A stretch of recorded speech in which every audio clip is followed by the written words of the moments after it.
पालक आणि पोहे ही कोणती बरं रेसिपी?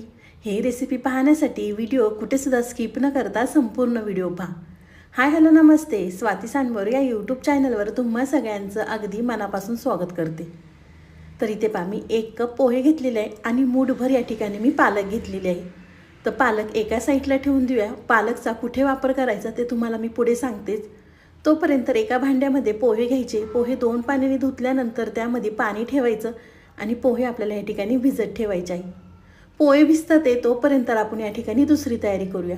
इथे मी मिक्सरचं भांडं घेतलेलं आहे. मिक्सरच्या भांड्यामध्ये आपल्याला आलं आणि लसूण घालायचं आहे. त्यानंतर इथे मी 4 ते 5 हिरव्या मिरच्या घातलेल्या आहेत.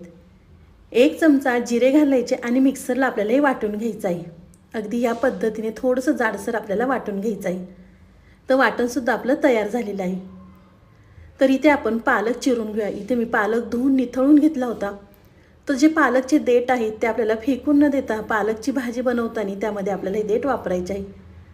आज आपण 1 कप पोहे आणि मूठभर पालकपासून भन्नाट अशी रेसिपी पाहणार आहोत. तर व्हिडिओ संपूर्ण पहा. पालकमध्ये खूप सारे फायदे असतात. रोगप्रतिकारशक्ती वाढते. डोळ्यांच्या आरोग्यासाठी सुद्धा ही पालक चांगली असते. तर इथे पहा, अगदी व्हिडिओमध्ये दाखवते त्या पद्धतीने पालक बारीक बारीक चिरून घ्या. तुम्ही या ठिकाणी पाहू शकता, मी सगळा पालक बारीक चिरून घेतलेला आहे. त्यानंतर आपल्याला या ठिकाणी कोथिंबीरसुद्धा बारीक चिरून घ्यायची आहे. तोपर्यंत तुम्ही आपल्या चॅनलवर नवीन आला असेल ना, तर प्लीज एक सबस्क्राईब नक्कीच करा. तर तुम्ही या ठिकाणी पाहू शकता, मी पालक आणि कोथिंबीर दोन्हीसुद्धा चिरून घेतलेलं आहे. त्यानंतर आपण पोहे भिजत घातले होते ते पोहे आपल्याला हाताने मळून घ्यायचे आहेत. अगदी व्हिडिओमध्ये दाखवते त्या पद्धतीने करा. इथे आपल्याला पोह्याचा हा गोळा तयार करून घ्यायचा आहे. तर तुम्ही पाहू शकता, इथे मी पोह्याचा गोळा तयार करून घेतलेला आहे. तो पोहे व्यवस्थित मळून घेतल्यानंतर त्यामध्ये आपल्याला चिरलेला पालक घालायचा आहे. तर इथे मी चिरलेला पालक घालते. मुलं पालक खात नाही, त्यामुळे असं काही करून मुलांना खाऊ घातलं तर मुलं देखील आवडीने खातात. पालक घातल्यानंतर त्यामध्ये आपल्याला चिरलेली कोथिंबीर, 1 वाटी बेसन पीठ घालायचं आहे आणि आपण मिक्सरला जे वाटण तयार करून घेतलं होतं ते वाटण घालायचं आहे.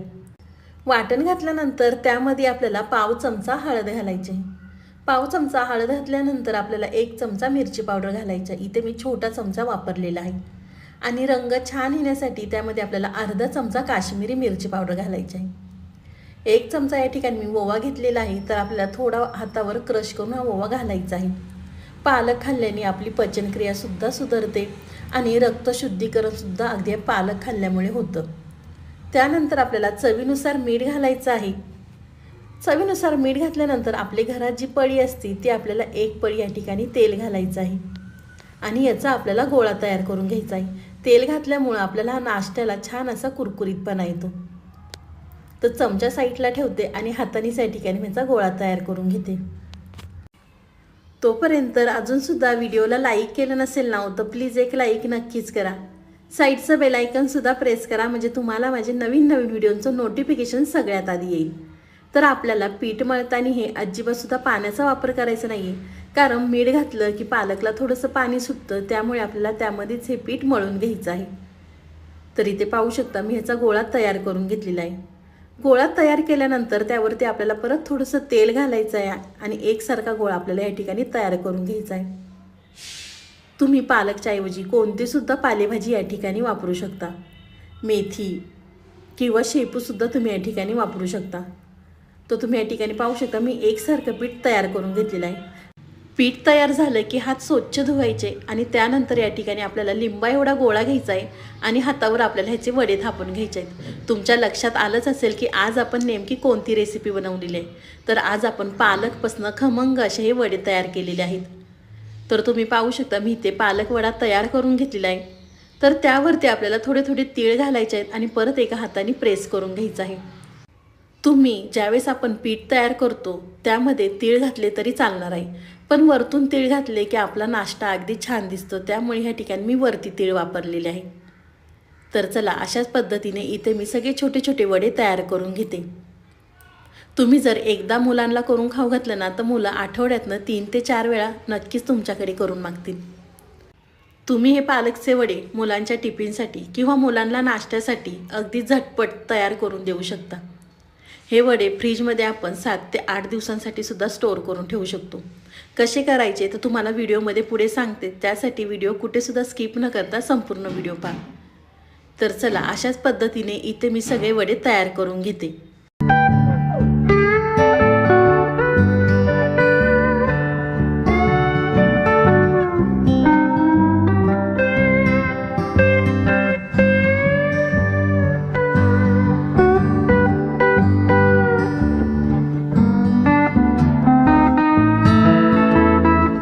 तुम्ही या ठिकाणी पाहू शकता, मी सगळे पालकचे वडे तयार करून घेतलेले आहेत। दिसायला किती छान दिसतात ते। तर पालकचे वडे तयार झाल्यानंतर इथे मी एका साईडला तेल गरम करून घेतलेलं आहे। तेल कडकडीत गरम झालं की आपल्याला ह्या ठिकाणी गॅस मीडियम ठेवायचा आहे। त्यानंतर आपल्याला तेलामध्ये एक एक वडा सोडायचा आहे आणि दोन्ही साईडनी छान रंग येईपर्यंत आपल्याला तळून घ्यायचे आहेत। मी तुम्हाला म्हटलं होतं फ्रीजमध्ये हे पालकचे वडे तुम्ही स्टोअर करून ठेवू शकता। कशा पद्धतीने मी तुम्हाला इथे सांगते।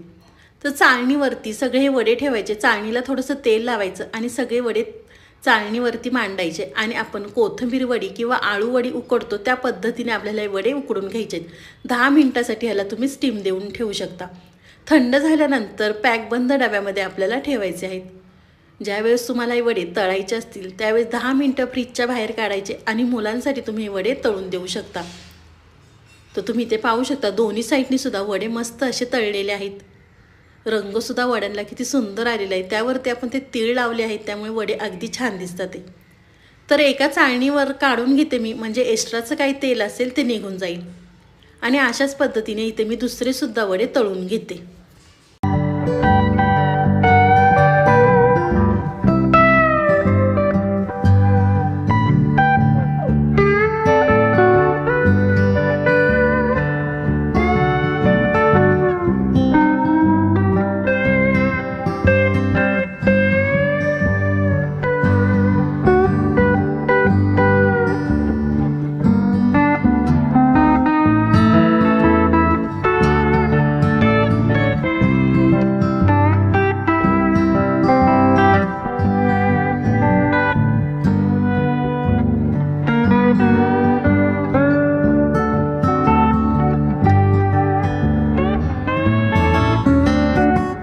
तुम्ही या ठिकाणी पाहू शकता, मी सगळे पालकचे वडे तळून घेतलेले आहेत।